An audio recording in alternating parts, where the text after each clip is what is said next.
really, really want to talk about this main event. I'm done babbling about Holy shit, was this great. I typed on our on the Facebook group, the Trey and Adam Show Facebook group, that it felt like tonight was Godzilla versus King Kong versus Cloverfield versus the Marshmallow Man.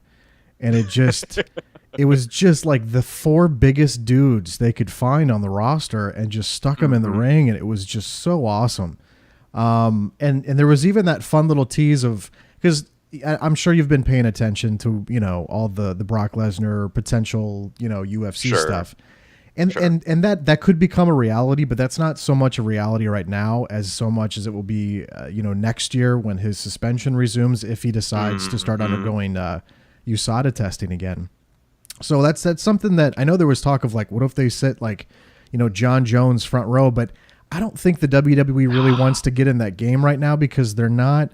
If Lesnar does go back to the UFC, he'll have already fulfilled his contractual obligations with the WWE by that point. So I don't think they're really interested in doing that. But it was something they could still play off of, which is what they did the last few weeks on television, hinting that if he lost, he would leave.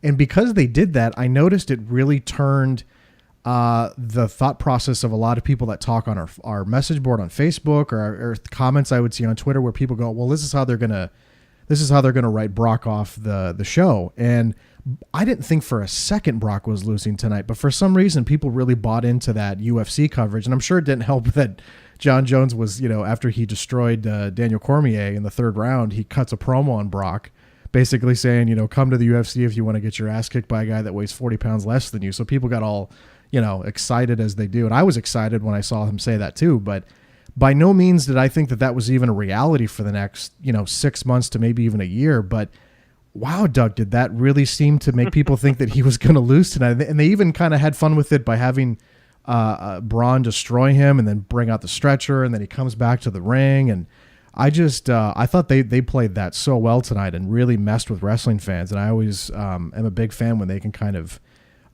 blur the lines a little bit. So I thought that was great. And I just loved every second of this, man. It's for all the assholes that I see that say, oh, Brock Lesnar is a waste of this company's time and he needs to go. Shut up. I mean, this is another example about how, now granted, it wasn't just him. There was obviously Braun did some great stuff. Joe did good stuff. Roman did some good stuff. But Brock really just rounds it out when he's involved, because you just feel like there's just utter chaos when he's in there. And holy shit, did they do that tonight really, really well. I loved every second of this. At first I was a little hesitant, because when it comes to Lesnar, this is only the 2nd multi-man match that he's been in since he's come back with the company. And we're looking at now upwards of 5 years that he's been back. But there is something, again, like we talked about earlier, about how every Brock match just has this chaotic aura about it. It's not that you don't know what's going to happen. It's because it has that pacing. It has the pacing of a non-WWE match, and you know how those the matches are, to where someone goes to the well one too much, and someone gets smarter from one of the performers, and you can basically sit back and watch any WWE match and go, okay, here's the ender, and there it is, and you know when the match would end. This match, holy hell. I mean, just out of the gates, just goes bonkers. I like how at the beginning of this, it builds up to where Brock first, suplexes Roman. Everyone goes nuts. Then he suplexes Joe. Everyone goes nuts. And you finally get Brock and Braun in there, the crowd going bonkers. But then Joe and Roman get back in there. People start booing because they aren't getting what they want to see. They finally get what they want to see. And holy hell, are we painting Braun as this undestructible creature. And the only way that he can be done in is by his own mistakes.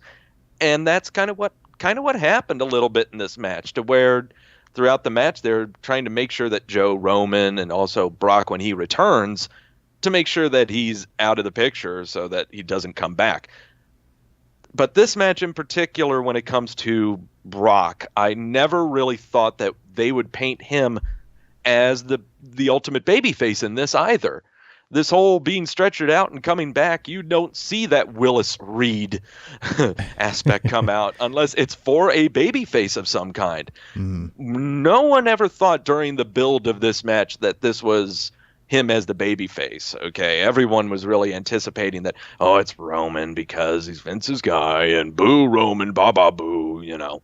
And kind of people thought Samoa Joe would be sort of the face because, you know, crowd kind of likes chanting Joe and everything. Braun, everyone just loves right now. Oh yeah, including myself. I adore him right now. But no one would have thought that the Willis Reed overture would be played by Brock Lesnar. And he played it very well. You know, coming back from the stretcher and suplexing guys left and right. But what I like too is that they are painting his F5 as sort of an RKO. Just comes out of nowhere and you win, you know? And it's after a chaotic fatal four-way match where everyone is just completely spent. And so one F5 will do someone in. Okay, and it's believable. Did I imagine that Brock was going to win this match? I'll be honest, I had no prediction. I did say on our Facebook page that I was thinking Braun would win, and I painted out this long scenario of programs that they would do. But I have no problem that Brock won. I got no problem that Brock's the champ. I want more of this. You know, I got to have more of this chaotic atmosphere that he brings to matches. Painting him and Braun for the next pay-per-view at No Mercy in 5 weeks? Yeah. Yes. Yes, please. Yeah. Please. You know, I